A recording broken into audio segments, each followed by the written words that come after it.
Mayor Orman, thank you for joining us here at the very appropriately titled Heroes Coffee. We're going to talk today about 1 year ago.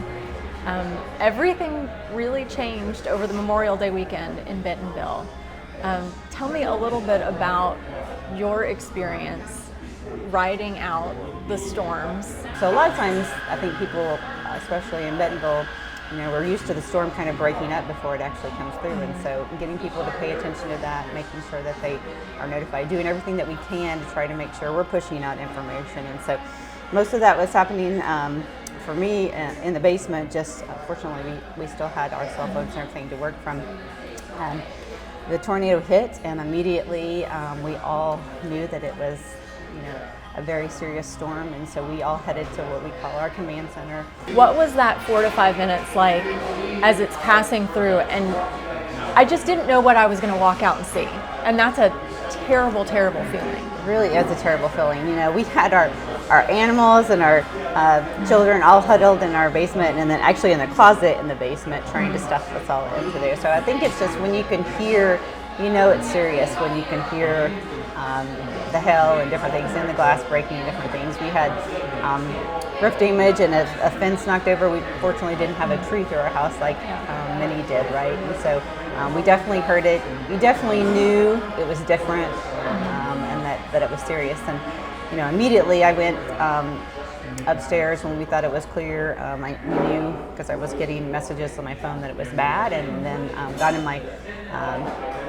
car to go into the command center, and I just remember trying to get out of my neighborhood and then getting onto Central.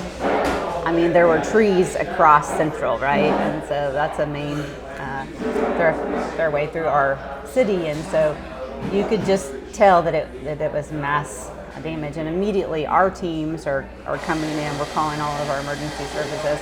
Dispatch, obviously the 911 calls are going in, and they're mapping where it hit. So we knew kind of the pathway, the north of 102, and really crossed our entire city, right? Yeah, it was everywhere. Immediately our emergency response teams respond to that, trying to map it out.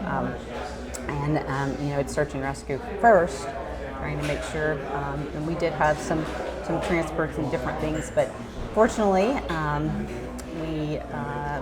the destruction was mostly in the trees and different things, and most of our people were safe. And so that's, always you try to find the shining light or the blessing in that. And that was. I'm going to do what you shouldn't do in interviews. I'm going to make it about me for just a second. Our neighborhood sustained a pretty good amount of damage, and my daughter and I came out of our house in our PJs, long night, and we're walking up and down the street, and you were the first person that I saw. You and Chief Scanlon and Debbie Griffin were walking down our neighborhood street, and I didn't know how to react, but I was so grateful and proud that you all were there checking on homes. I mean, you were right in front of my house. I was a little embarrassed. I was in PJs. I think I was in shock. I just want to thank you for being there. That meant a lot, and I know it meant a lot to my neighborhood that you all were there.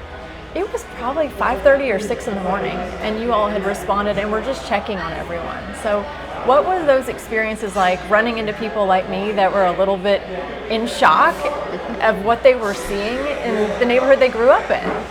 Well, I think that's our job. I often say we're the last point of contact on usually someone's worst day, right? And so that's our job, is to go out and take care of the community. And so that's what we're doing, and just to look people in the face and ask them, how can we help you? What do we do? And I think you're right. Initially, it's shock for everybody, right? And so you're trying to gather that information and try to give them information back to let them know it's going to be okay.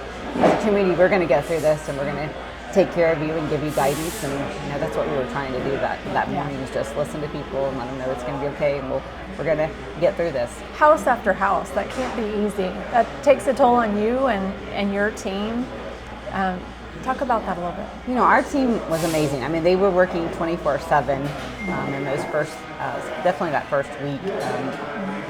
We immediately were able to do some things from a standpoint of just how our city is set up. So we have our own electric department, so they started calling in mutual aid from other cities that come in and help us, and started that whole process of just trying to get roads cleared. Our street department was clearing roads so that people could get in and out. If we had to get people to the hospitals and things, we could do that. Our electric team started just immediately trying to restore power to everybody. And then, one of the things I tell people, our traffic signals, every single one of them were down. So it was sort of, mass chaos in those first few hours. But immediately, they trained for this, and they put our systems to work, and we got our city back, functioning.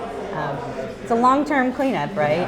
Especially when you look at the amount of tree damage and things to everything across the city, from our trails, our beautiful trails, that we're still actually doing cleanup on, to, the roadways, the electric, hundreds of electric poles that were down. But thankfully, we didn't have any major injuries. Just a lot of cleanup and a lot of hard work to get our community back. What's it like, those long hours, a lot of emotions? What's it like to lead a city during something like this? I'm sure it's not something you anticipated going into this job. It wasn't, but I will tell you, it's very inspiring. And when you have a passion for your community and seeing it, in a natural disaster like that, and seeing it come together, and just seeing our team, but as well as the community, just saying, how can we help? What can we do? It was about neighbors coming together and neighbors helping neighbors. And so there's a real sense of just inspiring to see people, how they interact and how they truly do want to help each other. And so I think there's a lot of things in this. I think there's a lot of blessings in this that I was able to find and see our community shine through. If you could say one thing to the city as the mayor a year later, what would you say? It's really hard to put it in words. It's just true, sincere gratitude for caring about your neighbors and finding every way that possible to help them. And I think that's what makes our community what it is. We're still rebuilding, and we're rapidly growing. I'm going to pivot a little bit to downtown Bentonville and a lot of the developments that have been announced there that are all kind of happening at the same time.